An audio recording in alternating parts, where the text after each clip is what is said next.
Hey, what's up, everyone? I am here with a first impressions video. Again, not a review, because there's really not going to be much usage here, just kind of a close-up. But this is one of Ryobi's 18-volt work lights. A couple of reasons why I wanted this. First of all, if you saw a previous video, I basically got it free after buying 2 batteries at the Ryobi Day sale that they're having. Check out that video. The other thing is I really wanted something that I could use either under regular circumstances, aka there's power in the house, or B, there is no power in the house, or I have to take light to a remote location, but there wouldn't be electricity. So this thing is pretty awesome. As you can tell here, we have the light itself, and it swivels. Sorry I don't have a better view here, but it swivels. Now the cool thing is this thing can be mounted in a myriad of different ways. As you can tell, it's kind of on a hinge system. So this basically goes almost 360 degrees all around, which is pretty nifty. Actually, you know what? I take it back. It goes 360 degrees. And on this side, it has a lever so that you can tighten it and keep it in place. Pretty nifty. The two big reasons why I wanted this, though, are that it is 18 volt and electric. If you look at the back here, you can plug in the 18 volt batteries here, and you can plug in just a regular extension cord back there, and you can use your household electric or something from an inverter or wherever you have electricity. In here, I tested it with the 4 amp hour battery. Pretty cool. Right here, power button. It has 2 settings. One setting is 2400 lumens. The second setting, don't know. I looked at the box, I checked online. I wasn't able to find what the second setting is. My guess would be like half the lumens roughly, but that's just a guess on my part.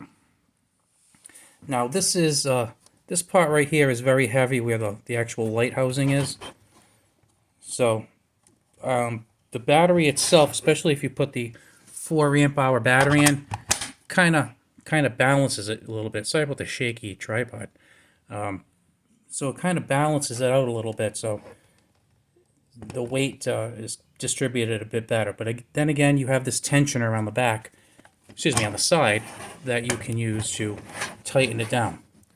Now, the other cool stuff, and this is something that I personally won't use, but there's a couple of ways to actually mount this. You'll see here, you can kind of split it here. You can kind of like hook it on something. Like let's say you have like a little bar or something. You can just hook it on there. And then right here, again, sorry about that, there is a hook.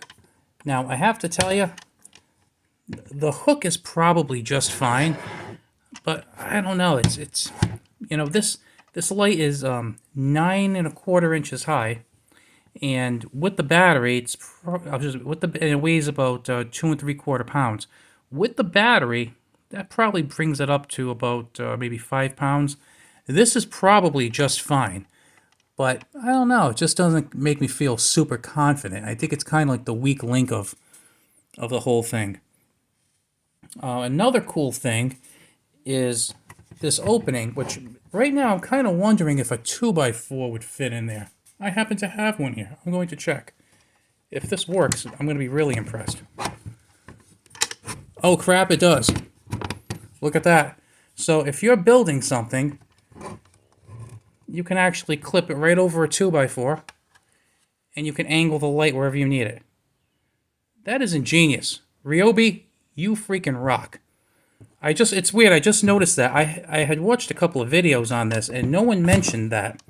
And then I'm just sitting here talking to you guys, and I'm like, that looks like it's about the size of a 2x4. I'm thinking, it's like 1 3/4 inches.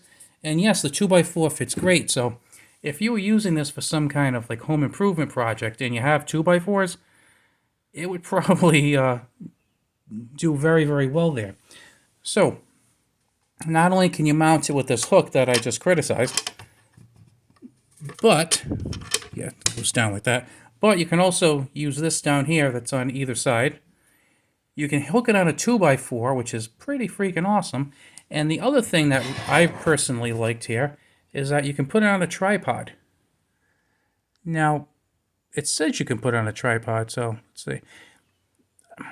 I would say though, if you're going to put on a tripod, make sure it's actually like a decent tripod, because again, this is a heavy light, and to be honest with you, I think I'd be very careful and cognizant of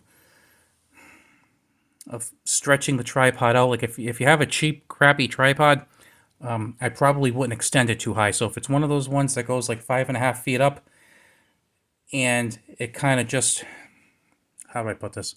If it's a tripod with a big skinny pole that shoots out in the middle, I don't think I would trust this on it to put it real high.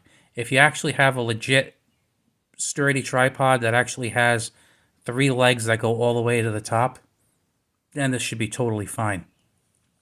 But I do like that we have the tripod, we have the 2x4 mounting, and then we have like a hook there.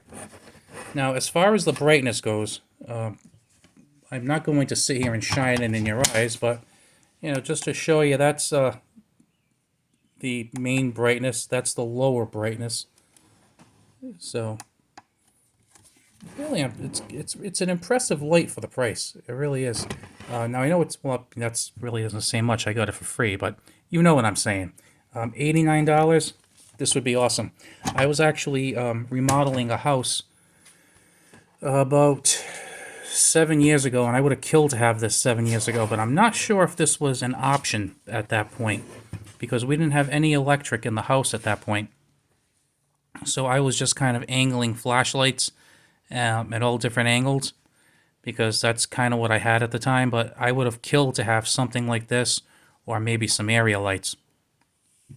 But anyway, like I said, if you are near a Home Depot, and I hope you are, and you have your Ryobi days, just keep in mind you can get this for free. And if you're looking for a good sturdy work light with 2400 lumens, this is a pretty good choice. And like I said, the other thing is it's actually pretty sturdy. All right, I'll talk to you guys later. See ya.